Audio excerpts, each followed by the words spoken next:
Hi, I'm Barry, and this is my coming out story. So, I'm going back to maybe the end of the 90s, early 2000s.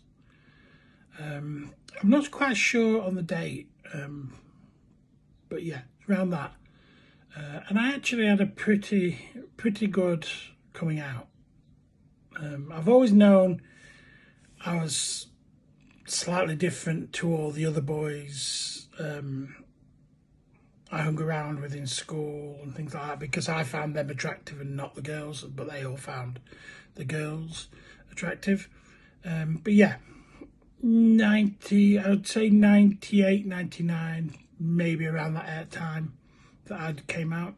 And I remember how I came out to my parents more than anybody else. And that happened to be that I remember I was sat watching TV, my mum and dad. My mum was sat at the living room table, my dad was sat on the sofa. And there was something on telly. I can't remember what was on telly, but I remember we were watching something and there was a girl on there. And my dad happened to say to me, "When are you getting an effing girlfriend?" And my reply was, "I'm not, because I'm effing gay." And that was kind of it. I remember looking at my dad and seeing him look at mum as if it was all her fault. And then there was a moment where I just got up and walked out and went to the shop.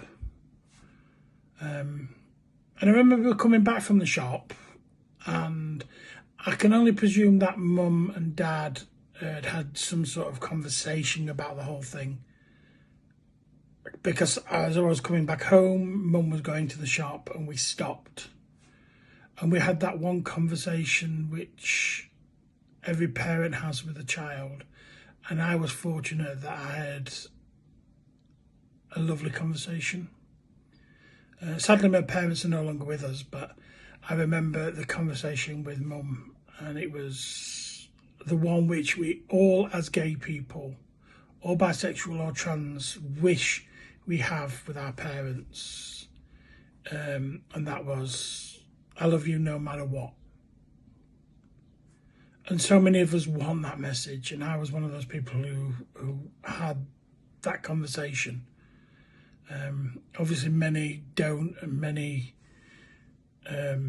choose to leave, or they're thrown out of family home, but I was lucky I wasn't.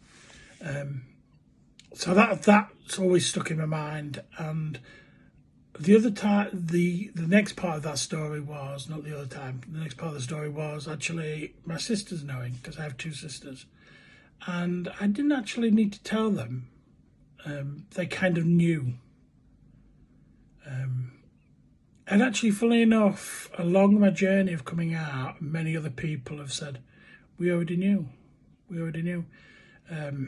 There's only the time where I decided, I knew I wanted to become a priest. I've always wanted to do that. And telling my local priest that I wanted to become one, and him telling me that I couldn't because of my sexuality, kind of just blew all my thoughts apart. And then obviously, as you can tell, I showed him and became a priest anyway, because I found another church which would accept an openly gay man. But that's kind of it. That's kind of my coming out story. And I know it's not the same as everybody else's. I know there's people out there who get hurt by family and friends who say, "No, we don't want you, we don't want nothing to do with you." And what I would say is just hold on. Hold in there, because as the old saying goes, and actually it's still now, it does get better, and just know that you are a part of this big family. I'm proud to be a member of the LGBT community, and funnily enough, I'm proud to be a member of the bear community as well. So that's it. that's my coming out story. Bit boring, but that's it. So, what more can we say?